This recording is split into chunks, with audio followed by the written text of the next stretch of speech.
Breonna Taylor part? No. No? Okay. Hey, guys. Welcome to Affirmative Interaction. Simone recently said no, but I would like to say yes to this being the next episode of our show. We're so excited to be here. Sorry that we're a little bit late, but we're here and we are about to begin. I also want to say I'm working on my pronouns, so I'm trying to say hello, everyone, or y'all, or folks, instead of just guys. So please be patient with me on that. So, everyone, it's great to see you.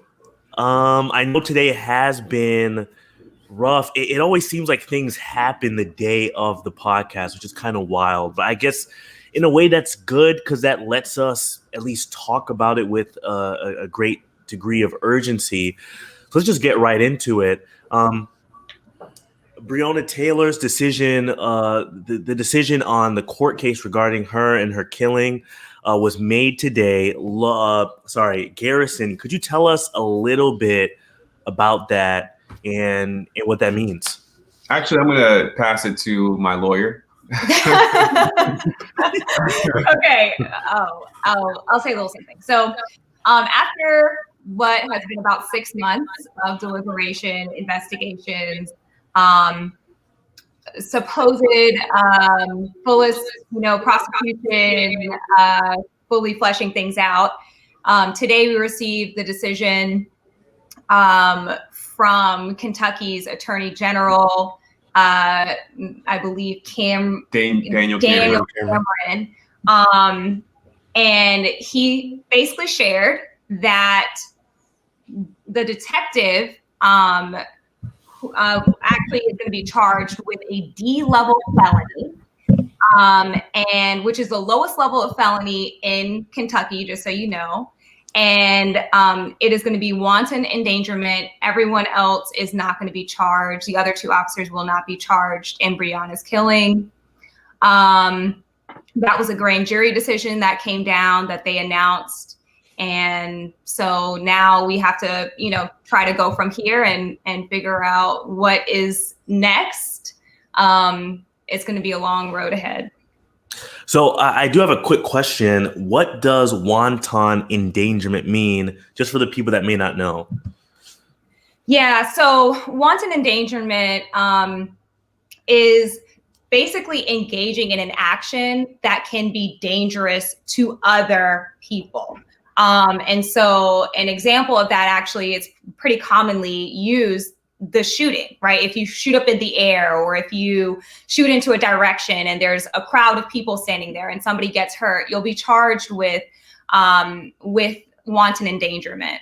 I will also add that the crime is not on behalf of Breonna. It's on behalf of the neighbors that were endangered by the shooting that took place. They basically justified the entire encounter with Breonna and her boyfriend, Kenneth Walker, and said that this was where they landed, that at the very most, the detective that shot was endangering the neighbors. Okay. Thank you so much, Simone, for that coverage.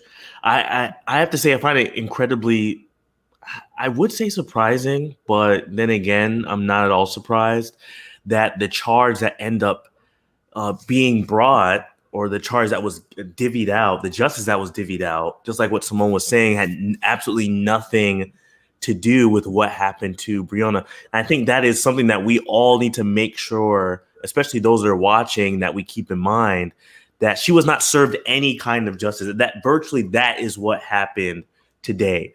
So, guys, I know you probably have a lot of thoughts on the tip of your tongue. So I would love to hear, what are your initial reactions to this ruling? I'll jump in real quick, and I'm still kind of processing my thoughts. I might have something to say after some other folks jump in, but I think the first thing that came to mind. And I'm trying to dive into the recesses of my law school brain because I'm not a criminal law expert like Simone. But I believe if I remember correctly, the word wanton also speaks to like recklessness. So like another version of wanton crimes could be like reckless endangerment, essentially, is another word for that. And so it's just really, it's really sobering that the conclusion essentially was they could not even conclude that the conduct of the officers recklessly endangered Breonna Taylor or her boyfriend, and Breonna Taylor was killed. But folks who survived this encounter in adjacent apartments, it was reckless for them to be endangered, their lives to be endangered. Yeah. But the taking of Breonna Taylor's life is ruled completely justifiable under these ridiculous circumstances. That's infuriating. I mean, that's just on the baseline, without even going any further, the fact that it would have been better for them to have just said, we're not bringing any charges, because that's what always happens, right? And I was kind of bracing for that. But for them to do this, not even like a half measure, it's almost like a on the way out, like a middle finger to the fact that Breonna Taylor was killed, because it's like, oh no, these other people were recklessly endangered, but her and her boyfriend were not, and they were the targets of this no-knock warrant at the wrong address, and their lives were most affected and endangered by the entire encounter. So it's just crazy to think that's where they would land. I didn't even think of that to be a feasible option going into this. But of course, in the justice system, what you don't expect to happen in the line of something just grotesque, that's the thing that's going to happen. The second thing that I thought about, and I may be projecting forward here, is I know that predictably there's going to be a lot of talks in the wake of this as folks are frustrated and mad at what has happened and make demonstrations because of their frustration, and rightfully so, in my opinion. There's going to be all this talk about, riots and violence and all this other bull crap that always comes up in the wake of these things happening. And, something struck me. It's been about a week or a week and a half that white conservatives in particular have been hounding LeBron James on social media regarding an incident where someone shot, I believe it was 1 or 2 police officers in the LA area. And they've been shouting LeBron down. Why aren't you talking about that? Why haven't you said anything about this? And blah, blah, blah, blah. And basically forcing him. And then finally today had to address the fact that I've never condoned violence. So I don't know why that keeps being brought up. Yeah. But it's interesting that when this unrest occurs in the wake of, justice not being served, we would never make the leap to say that the people that continue to not fulfill their duty and do their job and exact justice in the face of injustice, they're never held accountable for the unrest that happens in the wake of their inaction or their misaction. The focus is always on Black Lives Matter peaceful protesters who are trying to keep their communities from exploding into oblivion because people are so frustrated, and they're the only voices of reason largely in the wake of these incidents happening because people are just so done with it. So any person who comes in and hijacks that peaceful situation and promulgates violence, it's going to be the fault of people saying Black Lives Matter. But these people who sit behind their positions and their cronyism and their badges and their legalese and find ways to not do what they've been put in place to do, nobody looks at them. They're never, nobody says, well, if you would have exacted justice, all the conversations about the LA riots after Rodney King, how many of those conversations were about how that could have been prevented if a jury seeing a video of a black dude getting his ass beat in a traffic stop. It all could have been prevented if you would have held someone accountable, you know? And there's a long legacy in history of this. And so I know what's going to come. I know what's going to happen. I know all the Facebook posts that we're going to talk about and be frustrated by. And it's just all I'm just so over it, man. I'm just so frustrated by it. And it's just like, it doesn't really matter how innocent we are in these situations. It just doesn't. You could be sleeping in your bed at a location that nothing wrong is happening in, and you can be killed and nothing happens. I do want to point out super quick Mike Miller's comment, which I think is very interesting because I did hear about this too. Mike Miller says, it was crazy how mid-press conference, the AG of Kentucky was talking about there was a state of emergency declared. That means they already anticipated that this decision was trash and they know what's going to happen. Go ahead, Garrison. No. I just have, one quick thing to add to what Michael said that was very frustrating for me watching the broadcast today, which is that this, in some ways, I do wish that there were no charges brought. And one of the reasons why, okay, is because obviously it's disrespectful to Breonna, the fact that they're saying that these surrounding neighbors were more valuable in some way or more harmed than the woman who actually ended up being killed in her sleep. Okay. But then the second thing is that they're hiding behind this wall of continued prosecution. So, in the interview, in the broadcast about it, they're asking the news anchors are asking all these questions about, can you shed light on the members of the grand jury? Like, was it diverse? Can you tell us more about the details of the case? And his response is over and over and over again, well, it's ongoing prosecution. And so I can't really shed those details right now. Otherwise it will cause a fog over the prosecution. And the thing that's so frustrating to me that is obvious to any prosecutor or anybody looking at this case is that it's starting out at the lowest level of felony. The only place it can go is down, guys. Like, if you're charged with first degree murder, you can be, charged with lesser included crimes. Well, any lesser included crime for first degree reckless wanton endangerment is going to be a misdemeanor. And a misdemeanor for Breonna Taylor's life, it's so ridiculous. It's so painful to see the lack of value that's put on that. And they're basically just going to wait out, all of the anger that we have, all of the protests that we have. They're going to try to wait it out so long that we're going to lose our, steam, they think, right? Hopefully we don't. And then they're going to resolve the case. And however it is resolved, and all those questions that we had are going to be unanswered because we'll have moved on to the next victim or something like that.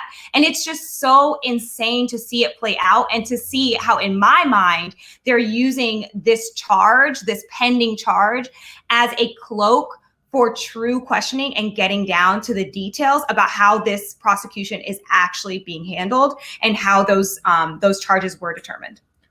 Yeah, I just want to say, I'm really frustrated in that I'm tired of being frustrated. I'm tired of being outraged. I'm tired of every single one of these we're still waiting to see what happens to Ahmaud Arbery, right, in his case. But it is so typical. This outcome is so painfully typical that has become the frustration for me. That even when they went through the trouble of getting a no-knock warrant, and then they served that no-knock warrant after midnight, and then they started shooting up the place with their no-knock warrant after midnight. And now 6 months later, they come here and they tell us that they actually carried out the no-knock warrant after midnight with a knock and announce. That's the justification. they justified the killing of Breonna Taylor and the fact that they shot her boyfriend by saying, we actually announced ourselves. So when we bust down the door in the middle of the night and someone who had the right to defend themselves started shooting at us, we then had the right to kill them. And so like that for me is so infuriating because it defies logic. It makes no sense. But the very real, I guess, reality is that it doesn't have to make sense. They don't have to come up with a legitimate reason for why our lives are devalued. We don't matter precisely because we were never intended to matter. Breonna Taylor's life was never intended to be significant. That's why they described her as a suspect on the news. It was a fleeting, passing thing. Like there's a shooting and there's a woman and some suspects, even though they were not suspects. You know, something that I learned from Simone earlier, she's been on these calls almost all day talking about this, is that when these kinds of raids are supposed to take place, it is the law for an ambulance to be out in front of the place where they're doing the raid. Like they're supposed to, because they know it might get violent, someone might get shot. So there's supposed to be an ambulance there waiting to take injured individuals, whether it's a cop or whether it's the actual people in there. They're supposed to be able to take them to get medical help. There was no ambulance there. And it's because they never intended to say, they knew, okay, these people are the kind of people that we can off and no one will care. And so it's just so typical. And I can't imagine how many young Black men and women have been assaulted by police officers, assaulted by the system. And all the attorney general, all the DA, all the police chief has to do is say they did something to justify it. And if it wasn't 6 months and a global protest that was sparked from her death, we'd probably say, well, they did something to deserve it, and we move on. And so I just want to say very clearly that this place isn't for us. I'm actually tired of saying Black Lives Matter.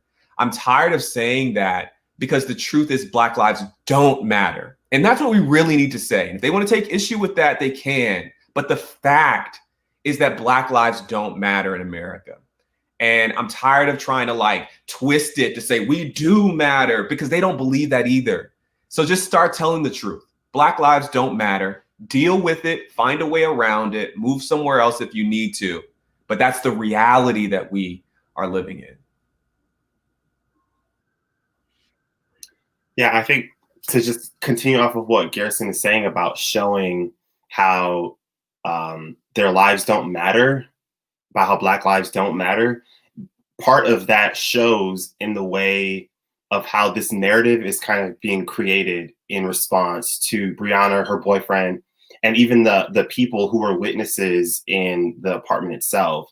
Because when you, like Garrison said, when you think about the story and how it's being told, chronologically, like it actually doesn't make any sense. Because when her boyfriend and Breonna hear the banging on the door, there are no criminal records that either of them have. So the reason for them to have their gun out in response to shooting a cop doesn't even match their description. It doesn't match their history. There is no criminal record. There is no history of violence. There is no history of reckless behavior toward people around them or to officers.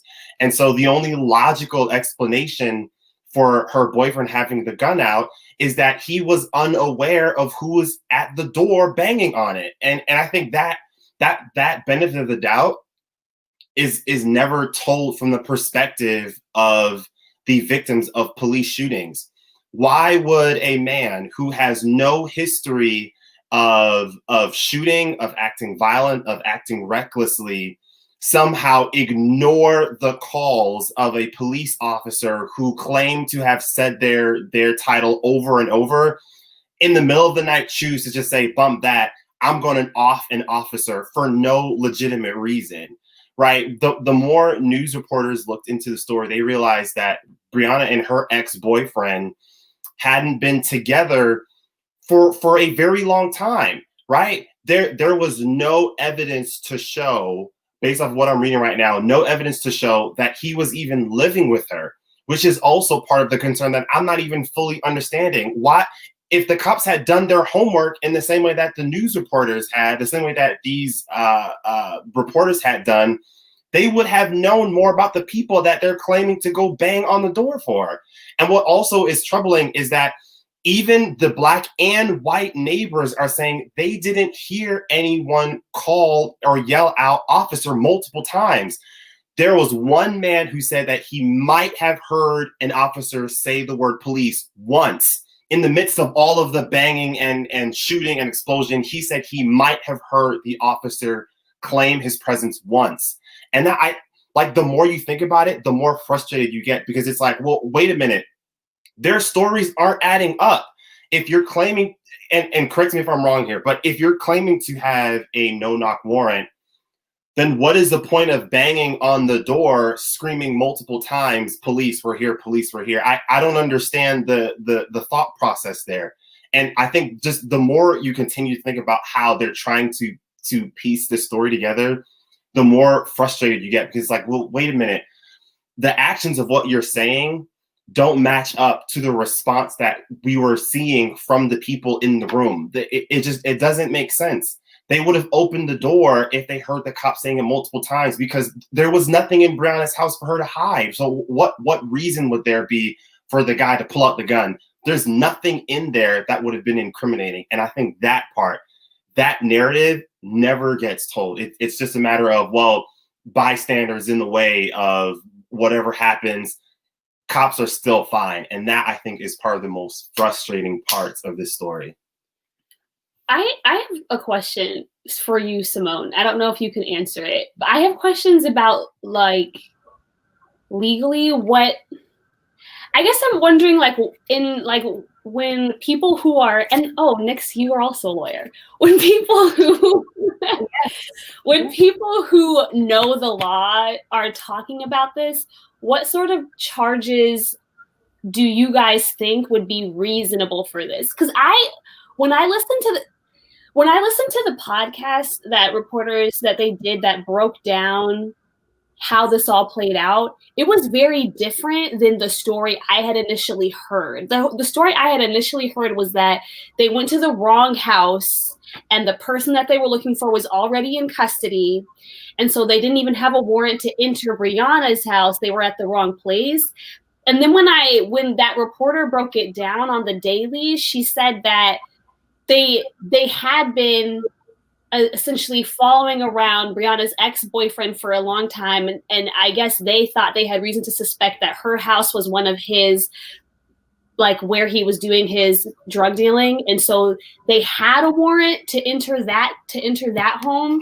And I guess I'm trying to figure out, like, because I guess all I can think is that it seems like things fell apart, like right where what Adrian was saying, when they knocked. We know that they knocked and banged on the door because both her boyfriend and the cops say that, but the boyfriend says he did not hear them say police, so he didn't know who was there, and so he started shooting. And so I guess I'm wondering, like, what? I just don't really know what is supposed to happen, if I'm making sense, because it doesn't, like, the more I read about it, the less black and white the situation seems. It doesn't seem the same as the other situations of police killings that we've been talking about. And so I'm just wondering, like, this doesn't feel like enough, but I don't know what is reasonable. Does that make sense? Yeah. So I will say this. I've heard people disagree on whether all three of the cops should have been arrested and charged.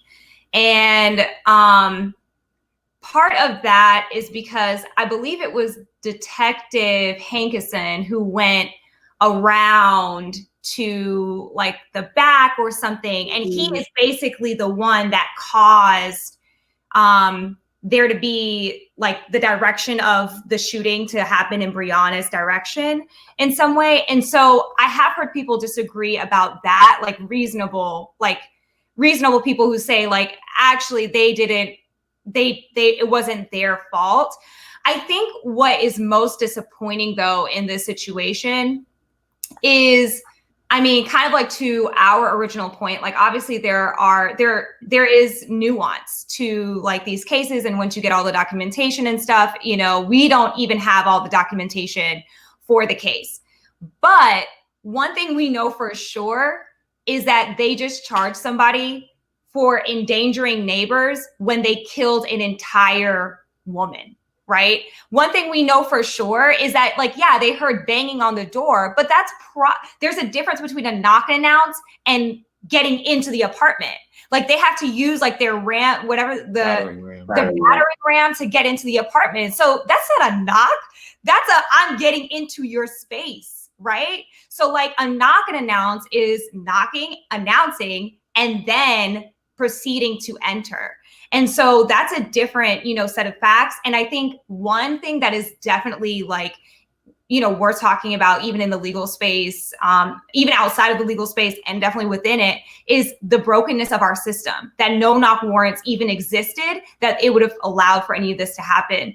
I mean, I would say that I definitely don't agree with the charges that were brought. A lot of people don't agree with how it was handled legally. Yeah, there's some nuance there, but not enough to get away from the fact that they had the wrong information, that they were apprehending a woman who I believe that their probable cause was like some package that came to the house or something like that. Like that is, I mean, she could have been getting t-shirts. She could have been getting, you know, winter socks or her bathing suit. You know what I'm saying? Like it could have been anything. And so for them to just say, oh, that makes her a suspect. No, you get packages at your house.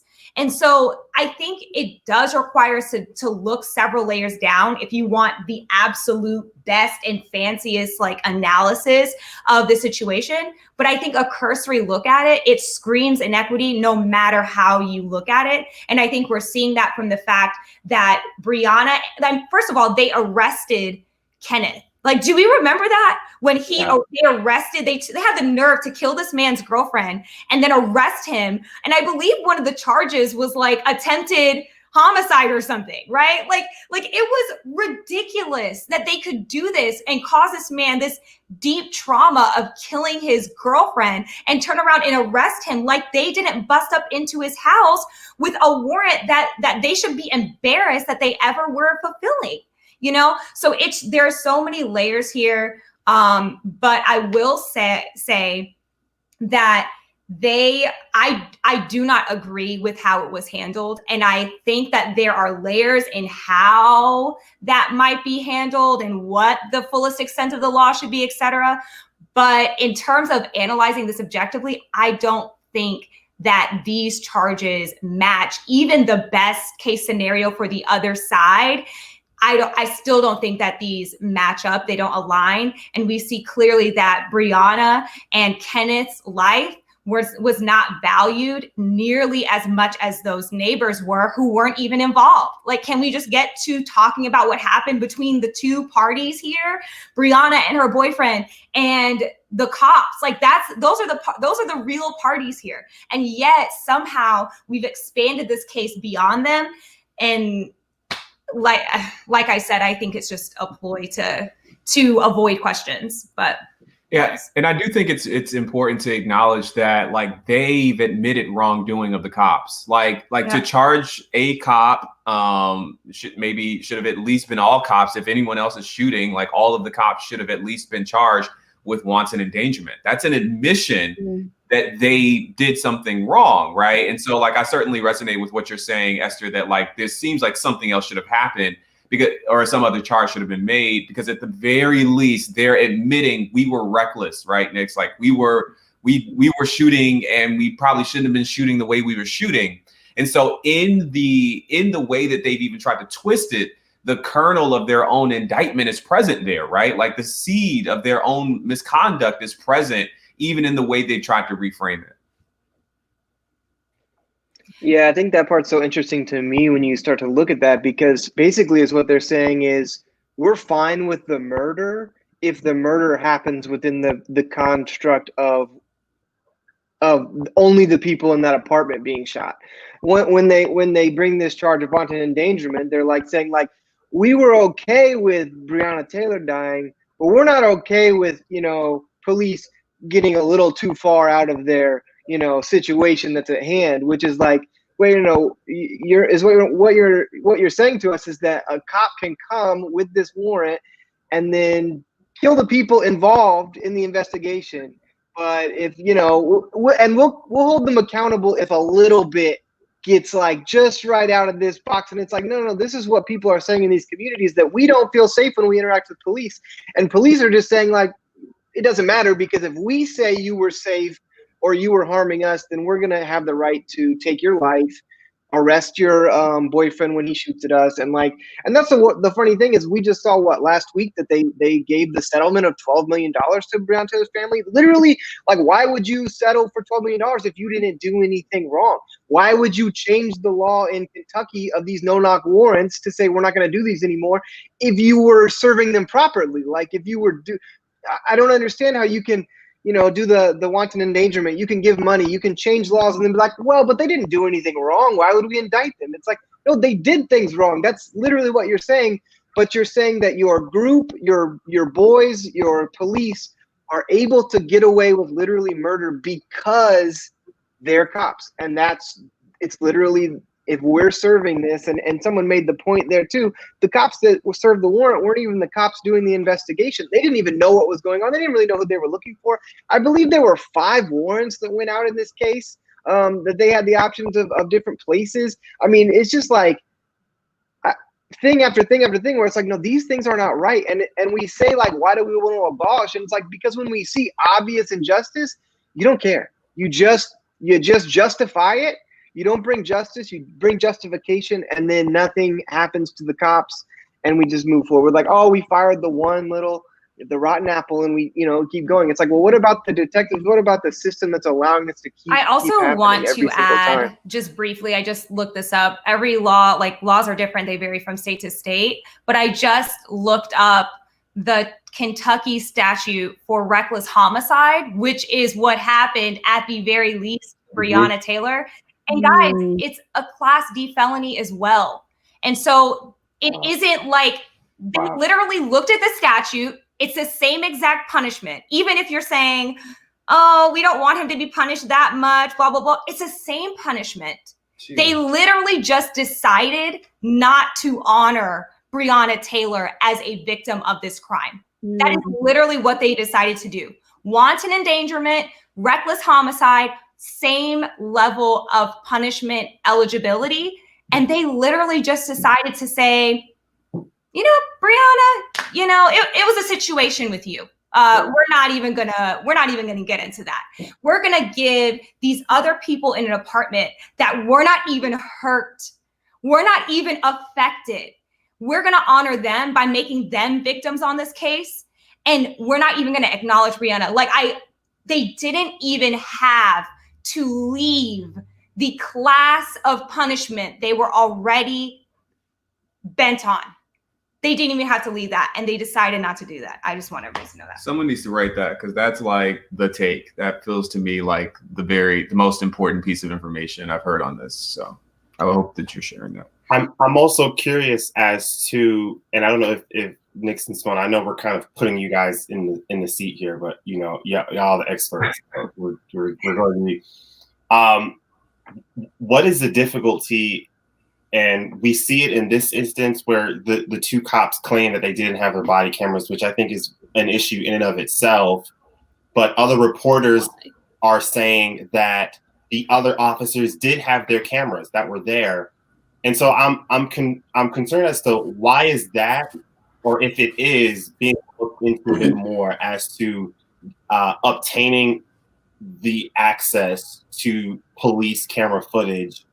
Why is that so difficult for people to get access to? And more specifically in this instance, if the cops didn't do anything wrong, wouldn't they immediately release the footage to exonerate themselves? And I think that is also part of the things that is making it very unsettling for me, because in other instances where they felt justified, and obviously we would disagree, the footage is there, it's shown. But in this particular instance, it's either they are being inadequate in their job, they're being reckless, or just abhorrently violent. I'm concerned as to why that conversation of, wait a minute, the proof is right there on this body camera. Why are we not being able to look into that bit a bit more? Yeah, that's a good question, Adrian. The whole conversation around body cameras just in general has always been really frustrating, perplexing, and amusing to me, because when we always talk about police reform, and so body cameras was like the hot reform topic. And what got me kind of nervous about that was when I started seeing people broadly adopt that and say, oh yeah, we should get body cameras. It's like, well, I'm seeing people advocate for body cameras that I know don't want these killings on footage. Like, I know that. So like you start seeing Republicans talking about body cameras, I got a little nervous. And so I think what's weird about it is, so in this particular case, there's conflicting reporting on this, but there's some reporting that suggests that actually one of the three officers actually did have his body camera. I think it just wasn't on. And another one of them had like a body camera mount, but the camera wasn't like on the mount. He just had a mount on his person. So it's just like, that's confusing. And we have these situations, not just this situation, but you've heard of situations where, you're in a jurisdiction where cops are supposed to have body cameras. And then it's just like, oh, but the cameras weren't on. And my thing is like, oh, well, right. So why the heck do they have them if the cameras have to be on? And y'all keep saying it's supposed to be on, but if it's not on, there's no punishment for it. So like that doesn't make any sense. And then the other thing that was weird was that, there was this trickle out of information around if one of the three of them or other officers on scene had body cameras, because initially the chief of police said, well, in this jurisdiction, we don't have to wear them, or it's not required to have body cameras. And it's like, but clearly you all use them. So it's just like, it's purposely vague so that you can never pin them down on anything, I think, in my opinion. And, as it pertains to getting the footage, and we saw some of this play out in the Daniel Prude case in Rochester, because the body camera really didn't get out until a Freedom of Information Law request was submitted by Daniel Prude's brother's attorney.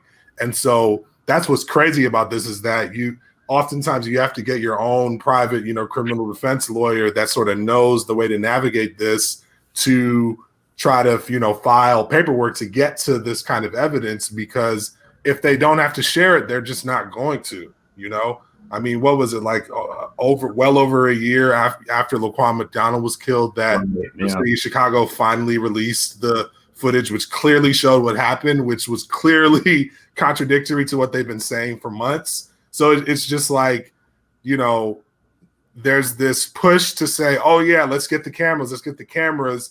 And then there's all this conflicting protocol around how they're used, if they're used. And there's never really seems to be any, penalty or corrective action when they're not being used, because we've also seen situations where the body cam or a camera on the vehicle is on, and then you hear cops say, turn the camera off. Mm-hmm. It's like, all right, well, why they want the camera turned off? Oh, no, it was all fine. Everything was cool. It's like, yeah, so cool that they didn't want it videotaped. So it's just like they get every benefit of the doubt, which is just super wild to me. And it's really always going to be that way. And so, which is why this whole conversation around reform versus abolish, gets more and more trivial, because reform just seems more and more impossible, because we're continuing to depend upon the people who are incentivized in the system continuing to operate the way that it is to change the way the system operates. It's never going to happen. Like, why would it happen? That just doesn't make any sense. In no other scenario would we bank on, someone who's benefiting from the kind of protection that these folks are benefiting from? What incentive do they have to change it? I mean, and it's up to them to change it. And we just, protest to them to say, hey, do your job. They're never going to. So unless there's a serious conversation about completely uprooting the way that the entire system works, it may get marginally better here and there. I mean, there's some instances of that, but it's not going to, change really for the kind of transformative change that we want, whether it's body cameras, whether it's, abolishing these no-knock warrants, all these, all the different stuff when we've talked about these different policy shifts, because, by the time that they give in to one of those things, they thought of 5 other ways to protect themselves. That's not always happens, So they're currently figuring out what new technology or mechanism or loophole can we bank on after we kill someone so that we can throw these folk a bone and give them 2 or 3 of these things that don't really matter anyway. That's just how it always happens. Yeah, even when it comes to FOIA requests, I mean, that's why, Michael's so correct when he says you need a private attorney to kind of go through that process with you, because even getting stuff through a Freedom of Information Act request can be a pain, because it has to be described in a certain way. It has to be articulated in a way where the agency doesn't view it as being overly burdensome to go through all of the documentation and get it to you. And if you think about it, one of the hot topic conversations on body cam footage is the very simple amount of it all, like just the existence of it all. Where do we put it all? How do we store it? How do we sort through it? All this stuff. It's a constant debate in terms of financial burden and in terms of time, capital to go through it all. And so, people, honestly, body cam footage is great when you can get it. When you can get it, right? Like, it is so awesome when you can find it. And then the other times, it's just like you're sitting there at basically a barrier. Oh, we can't find that footage from that day, or we don't know how to access, our cloud is down, or whatever. Like, there's so many logistical barriers to this information that does exist, even within the legality of acquiring that information. It's so telling that they don't view body cams as a source of self-protection, right? Like, if I was a cop, like, I would view having a body camera as like, this is protecting me, right? So that if somebody accuses me of something, I have proof that I did the right thing. Like, the fact that they don't view it like that is so telling of just the fact that they're obviously not doing the right thing. Because they should have jumped at that chance to have cold hard proof every single time you're accused of something that you did it right. Like, you should have jumped at that opportunity. I think when it can be body cams or anything else that's done to communicate that a change is being made, that things are getting better. But just like what Mike and Simone were alluding to, this is a part of their strategy. Let's give these people a little bit to stop the protest, to make people forget and move on to the next thing. Let's satisfy them a little bit. And then when this happens again, we're also going to be prepared to keep doing the same dance over and over and over again.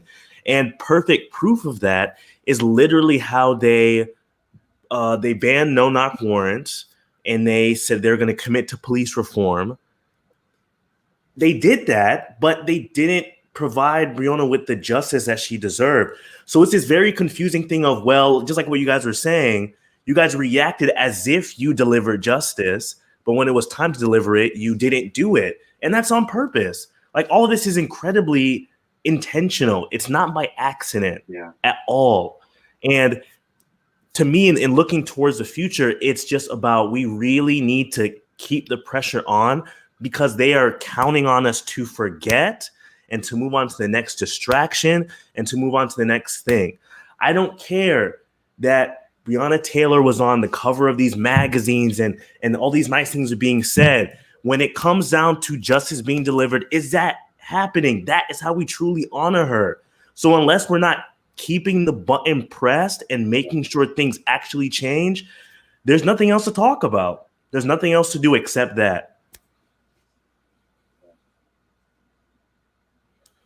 I couldn't agree more. What you just said, what you were just saying, mentioning the magazine covers and all of that, it just reminded me of this really great piece I read. I won't be able to find it, but just talking about all the iconography that comes out of all the victims of police brutality afterwards and how they become profitable to people in death.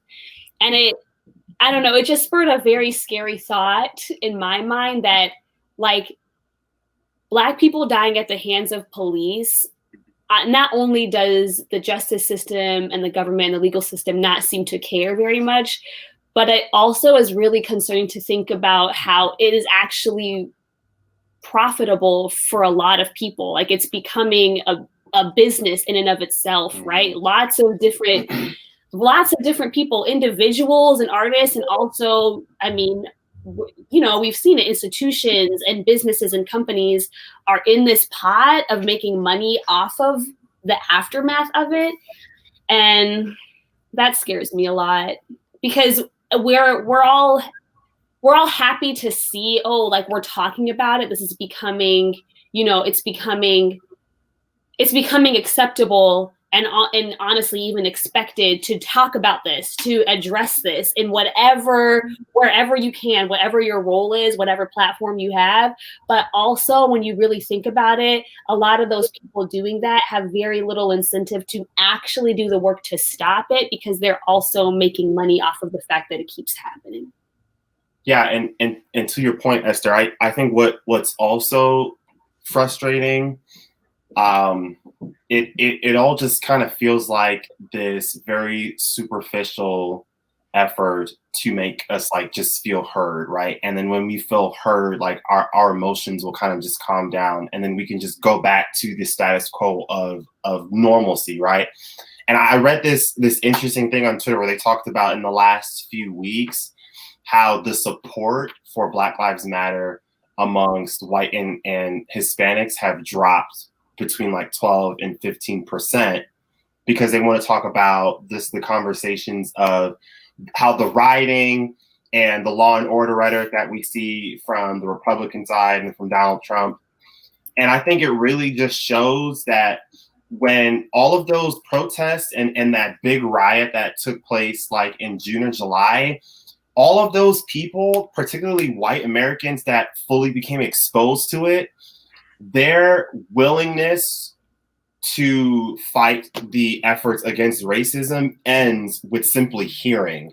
And I think that once it goes any further than that, then they just kind of say, okay, we're going too far, right?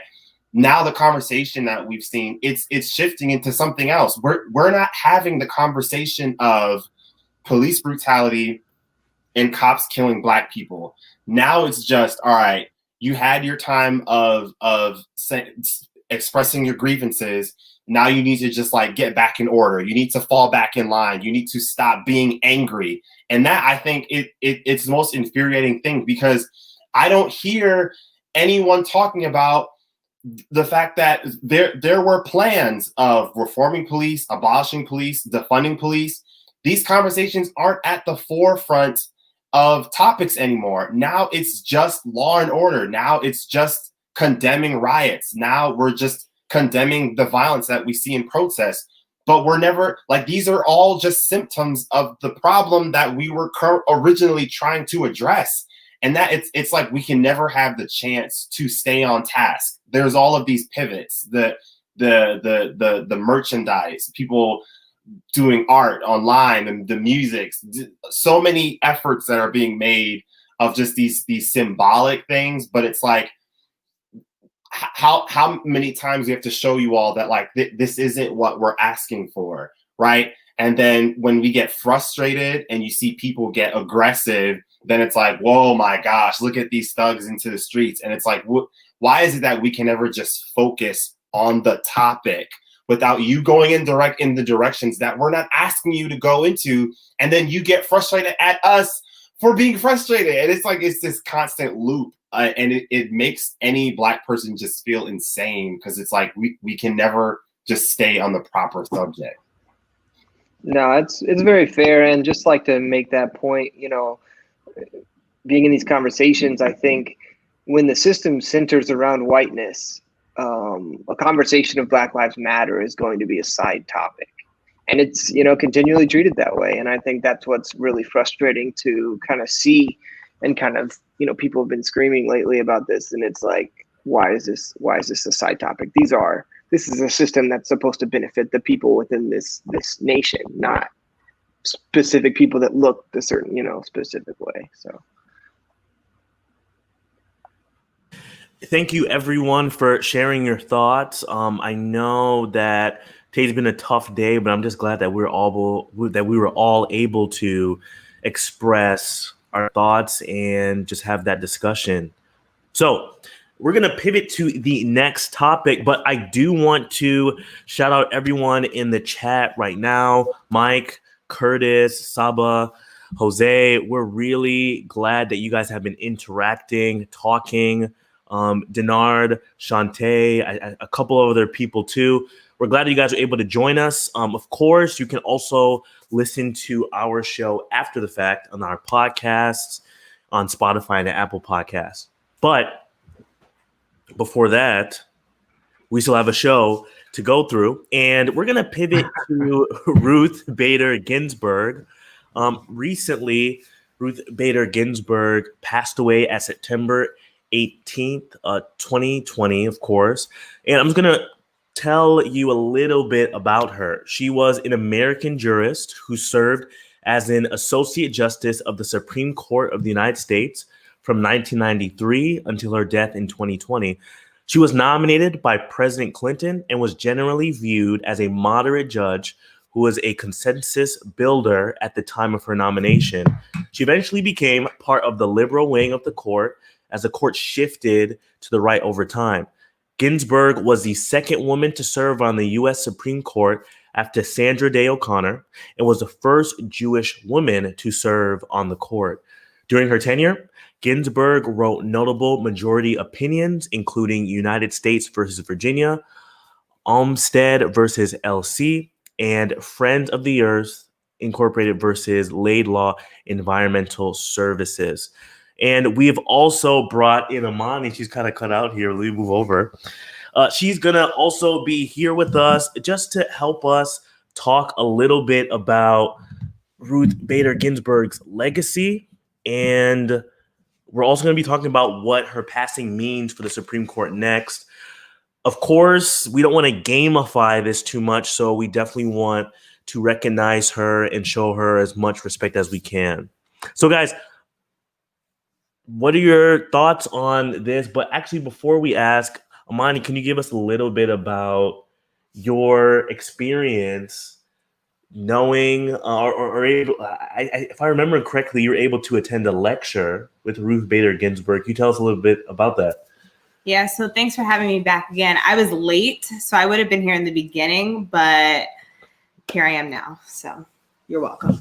No, I'm just kidding. But no, but I was overhearing you guys' discussion on Breonna Taylor, and it was very riveting. So, like, honestly, like, you guys have been on it since day one. So thank you for that. So RBG, notorious RBG. I saw her. I went to law school in DC, and she came to my law school to have a quick lecture. She was very tiny, very frail, but had a very loud and commanding, not loud voice, but a very commanding voice. She commanded that whole room and was just talking about equal justice and equal protection under the law. She was a huge proponent of women's rights, and just a few that I found on Instagram, just a really good summary of what she did. Obviously, in law school, you have to read some of her opinions, but there's a few things that she did for women, specifically the right to sign a mortgage without a man. That's a really big deal, in terms of home ownership.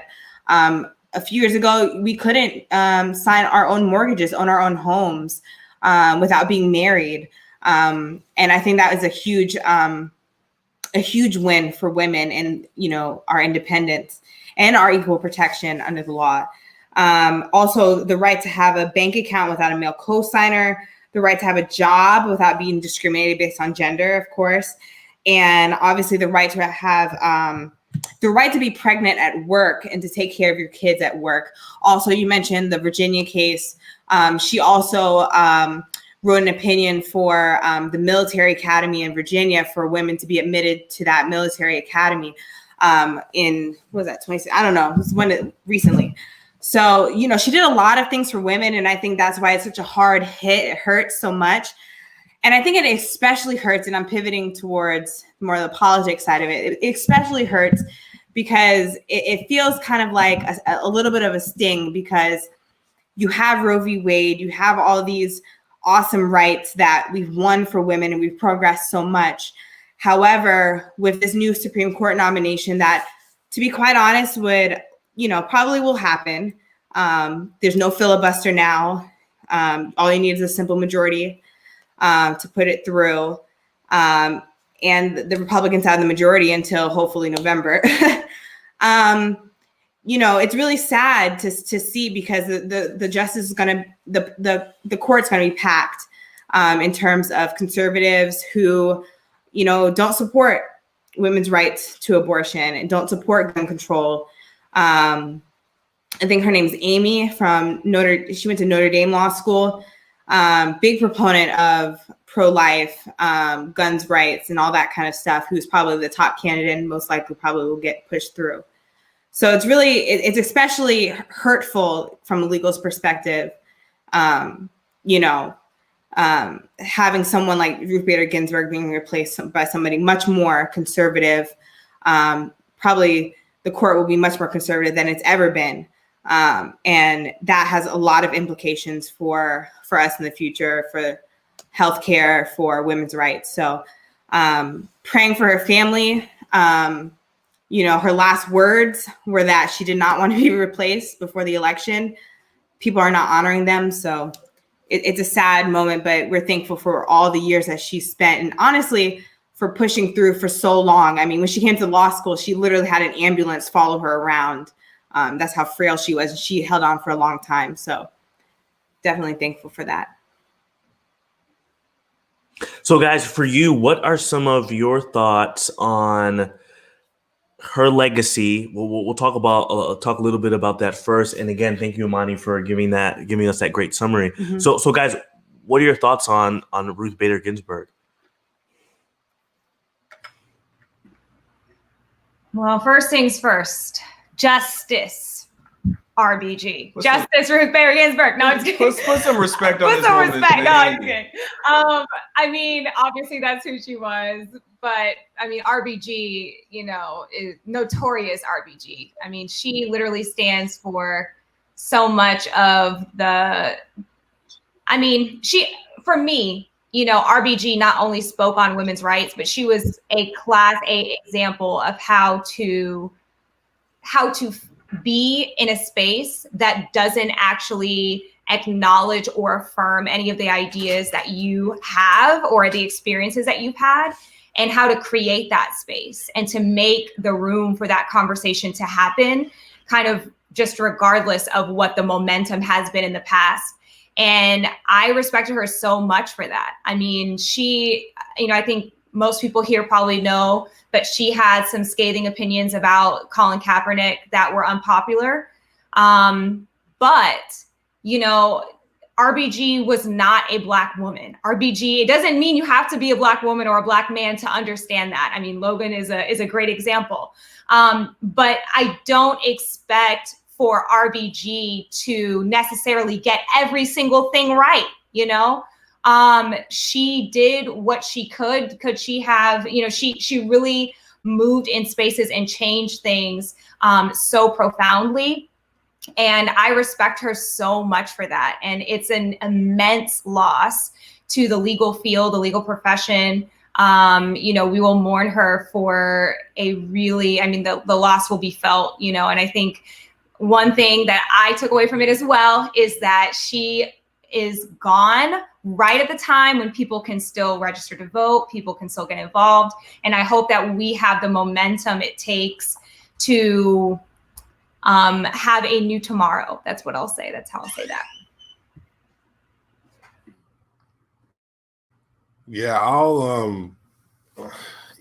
I'll start by saying, Justice Ginsburg, just an amazing icon on the court. Just a phenomenal legacy. Just everything that she stands for. First of all, just as a human, I think one of the things that's been really difficult about this moment is that what's completely lost in all of this, and I ranted a bit on social media, which I do from time to time, probably more than I should, but it's like, we got the news that Justice Ginsburg passed, and it was probably an hour later that Mitch McConnell was talking about how the seat's going to be filled. And it's just like, it's weird because it's like we shouldn't expect anything more from him and from Republicans, and definitely not from Trump. Amanda, you mentioned Justice Ginsburg's dying wish, which she dictated to her granddaughter, and President Trump's response to that is that her granddaughter's lying. And so it's just like, how subhuman can you be? And that's our president, And so a human being, a grandmother, a mother, a wife who was still grieving the loss of her beloved husband, an amazing jurist, a human, has lost, and it's an immense loss. And transitioning into sort of the political implications or the implications of the court. Man, I hate everything, man. I just so hate this. Like, I'm so frustrated. I'm so upset. There's no upside. Like, I've thought about it at like every little different angle. There's nothing stopping, Mitch and his gang from, and Trump from jamming through somebody who's likely the complete 180 of everything that Justice Ginsburg stood for. That's what makes this, I feel like, even worse in many ways, which is in keeping with his commitment to try to, as much as possible, degrade everything that his predecessor, President Obama, stood for. That's basically his platform. And the thing that's most frustrating is that it just seems like these people never pay a price. They definitely don't pay a political price. They did essentially the same thing in 2016, and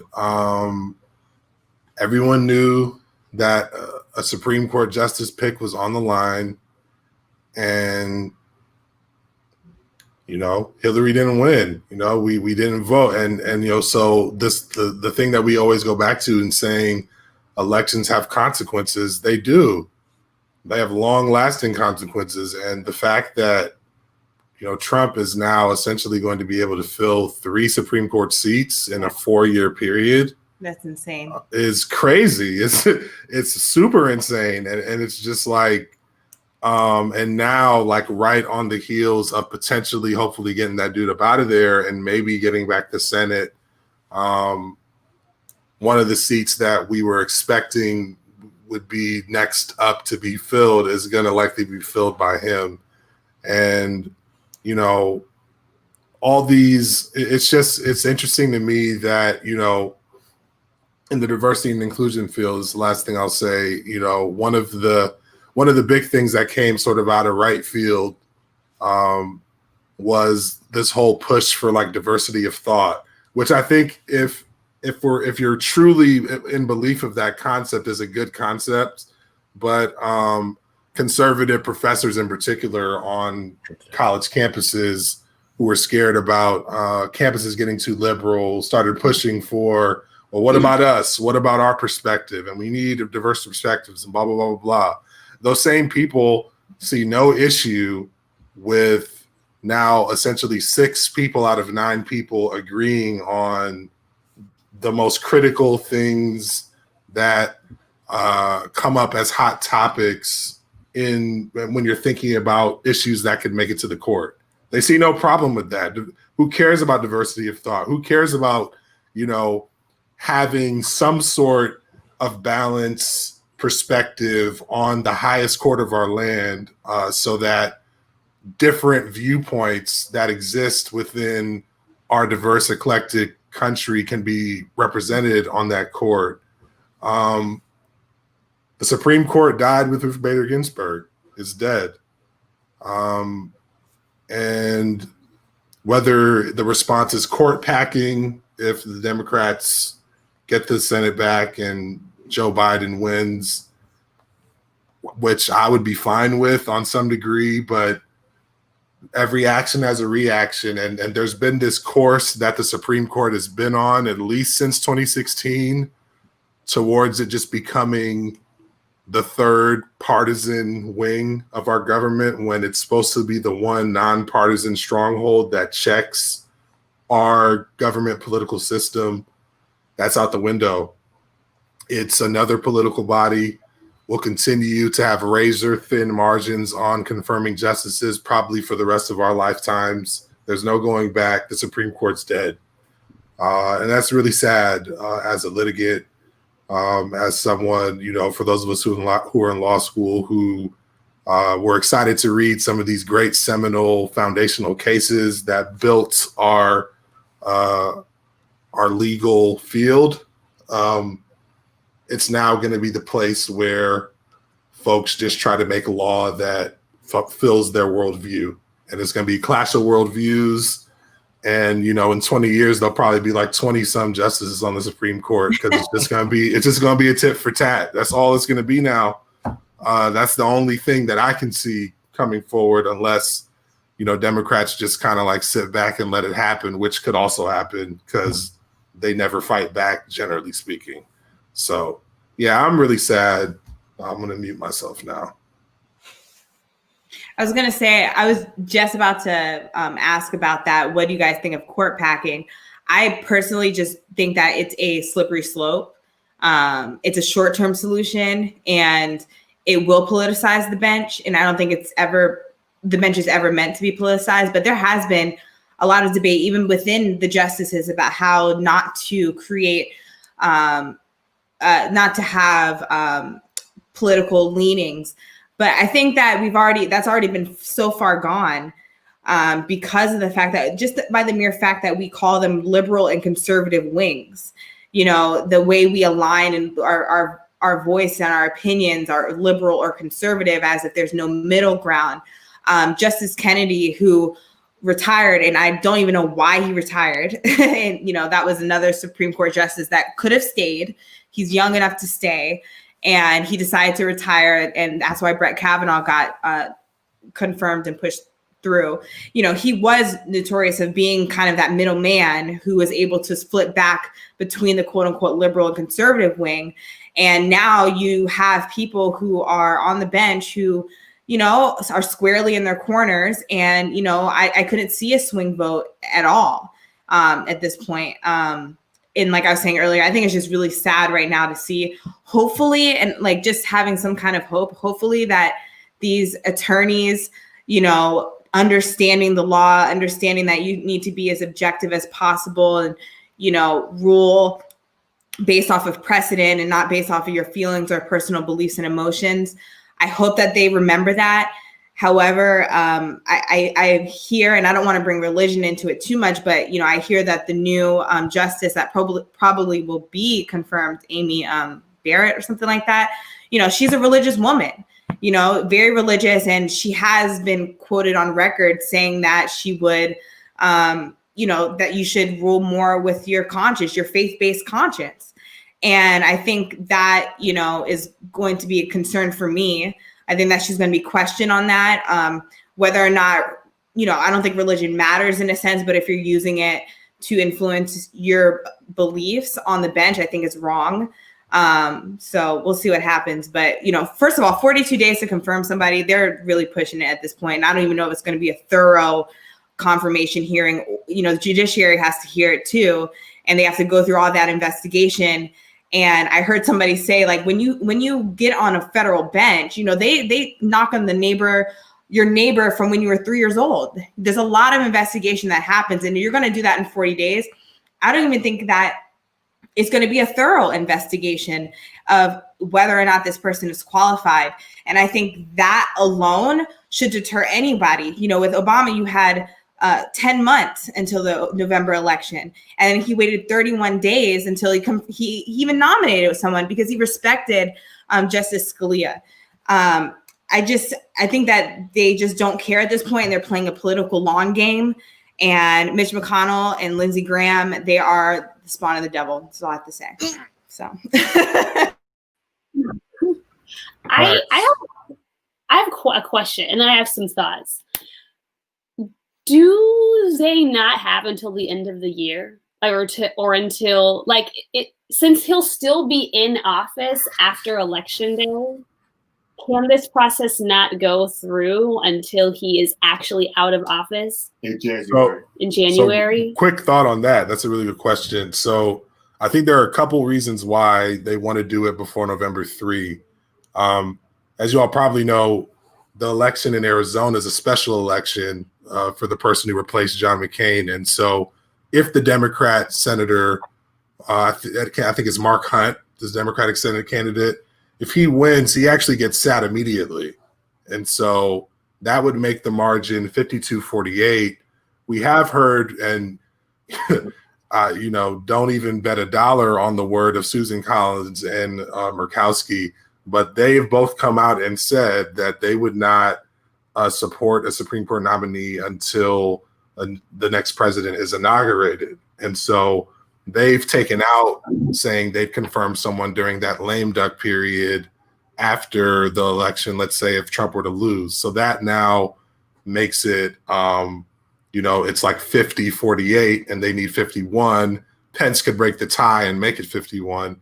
But the thought process is if Trump were to lose the November 3rd election, which we're banking on, and let's even say that they were to lose the Senate majority, it'd be hard for them to justify in that lame duck period between November 3 and the end of the year pushing someone through, because what the precedent they're relying on right now is that you know, Trump and the Senate majority are of the same party. And so if they lose that precedent during that lame duck period, either by Trump losing the presidency or them losing the Senate majority or both, then Moscow Mitch probably would still do it, but it'd be a much harder sell for them to make. And they would probably, I mean, if that were to happen, like Trump were to lose and they were to lose the Senate majority, maybe somebody like Mitt Romney would say, hey, look, I'm not going to participate in this anymore, even though he's come out now and said he'd confirm a good nominee before November 3 now. So I actually think their only real shot right now, assuming Trump ends up losing, which we're banking on, is to ram it through as quick as possible before the election, because it could get really murky and complicated for them after the election if they don't do it now. Okay. And it's 50. They don't need the 60 majority. They need 51. 51 simple majority. And if you're at 50, the vice president he's the president of the Senate, you can break the tie and make it 51. They actually used to need 60. They did. You know, I think Mitch changed that. What is it? A nuclear option or something like that. Like, and then they don't have a filibuster anymore, which was the Democrats' fault, right? Harry Reid. Mm-hmm. Yeah. Well, that was for like lower court federal judges because they were blocking all of Obama's federal court appointees. Right. And so he removed it for that. And then Mitch said, well, since you did that, I'm going to remove it for the Supreme Court as well. And then it was over. Right. So okay. It's over. I read a lot about filibusters yesterday. Anyways, I had another question. Oh, the other question I had was about, I guess I'm wondering about this certainty that we have that like the courts are now like they're too far gone. They're never going to go back to what they were supposed to be, which was supposed to be sort of this apolitical check on the other branches. I guess I'm wondering, like, we've seen with some of the conservative judges, including Kavanaugh, like they don't always go the way that we expect them to. Like, we've seen that pretty recently, like in the Curtis Flowers case. Brett Kavanaugh was, I think, supported the majority decision that there was they were using race as a determinant for the jurors. And then we saw that in the case about transgender and LGBT people in the workplace from Justice Roberts. So I guess I'm wondering, maybe those are just two exceptions and I'm just not aware of everything else that's happening. But I guess looking at some of those things, I became a little bit more hopeful that maybe we can still count on some of these Supreme Court justices to uphold their actual role, which is to interpret the law as it's written and not necessarily base it on your own conscience or feelings about it. So I'm just curious, like, why do we feel so certain that that's never going to happen again? Yeah, I think that, to your point, there have been several disappointing justices from both sides that have sat on the bench. People thought they were going to go one way, and then they end up saying something totally different and going a different way.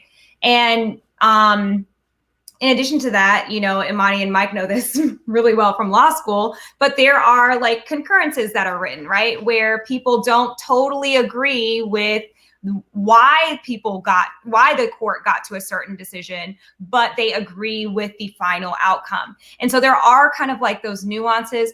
I personally don't think, I'll say this, I think that it is very possible to put a judge in place that isn't there to look at things objectively and to do their diligence as a nonpartisan member of the judiciary. I think that's very possible. But my hope is that all of the judges on the Supreme Court will maintain their, you know, clear thinking, objectivity. I know that, like, you know, they've not always made perfect decisions and all of that stuff. But I am hoping, like, that's honestly the only hope that we have, is that they might do that.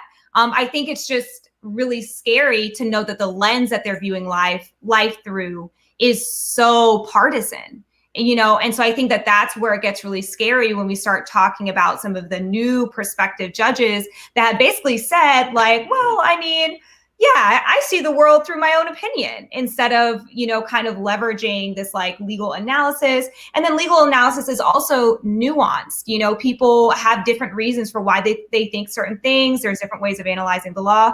I don't think, I'm not quite where Michael is, where I think it's doomed, but I understand the sentiment, because it is definitely a scary thing to have people who are basically saying, like, I will just do whatever I want and whatever aligns with my religious affiliation. Like, we're supposed to be a nation that's like founded on religious freedom. And yet here we are kind of using our religion to leverage these ideas in a judicial capacity.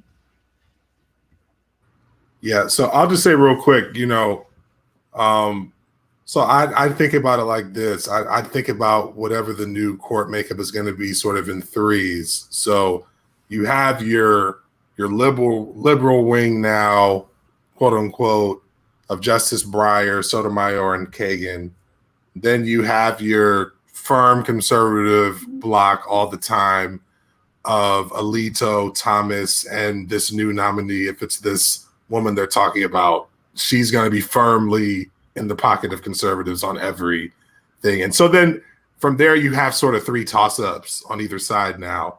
Because there have been times where, you know, Chief Justice Roberts has tried to, in the spirit of sort of balancing out the court, you know, crossing over from the conservative bloc. The problem with those three toss-ups for the liberal ring is that all three of them have a conservative leaning. You know, it's Roberts, Kavanaugh, and Gorsuch. And so in any particular case now, if you're looking at it from sort of the progressive liberal perspective, you're going to need 2 of 3 conservative leaning justices to join the liberal justices, whereas it's going to be much easier for the conservative wing to say, well, we can, as long as no more than one of these three conservatives defect from our position, we win, you know? So the path forward is just much more difficult in any given scenario. And that's literally just to get a 5-4 decision, you know, on anything, to get like just the razor thin. And, you know, and a lot of the situations you were just speaking about, Esther, those were 5-4 decisions. And that was with having 4 firm progressive liberal justices in RBG with Kagan, Sotomayor, and Breyer. And we just need one now from another 5, and oftentimes could only get one.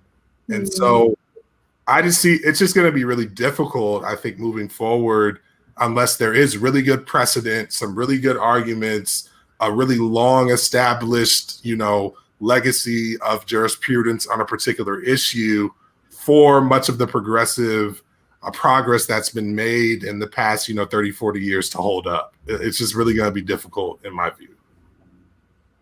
I have more questions, but it's 8:25. All right, guys. I think, I have some more questions too, but we're just about out of time here for the show. I do want to say really quick that I appreciate everyone in the comments rocking with us again for another episode. And I do appreciate our top attorneys here, Mike, Simone, Imani, for really just helping us understand. I think the Supreme Court is one of those branches that I don't think people understand as much. So we really appreciated you guys coming in and just helping us get clarity on our questions. I do want to point out that voter registration has surged this week. It was reported today after Justice Ruth Bader Ginsburg passed away. So if that is any indication, that means you need to vote. You need to join in on this wave. Okay, look, I saw a status today, Imani, we talked about this. I saw a status today. Someone was saying, I don't know if I want to vote. It's a lesser of two evils. Yeah. But here's what it is. Voting affects even the conversation that we're having right now. Down the line, it trickles across our entire country and our entire political system. It's essential that you register, that you vote. Garrison, Simone, if you guys want to talk super quick on your experience with early voting, that would be great, just to kind of give everyone an idea of what happened and how that went down. Yeah, really highly encourage people. I know not every state has early voting, so early in-person voting, so I kind of want to acknowledge that at the top.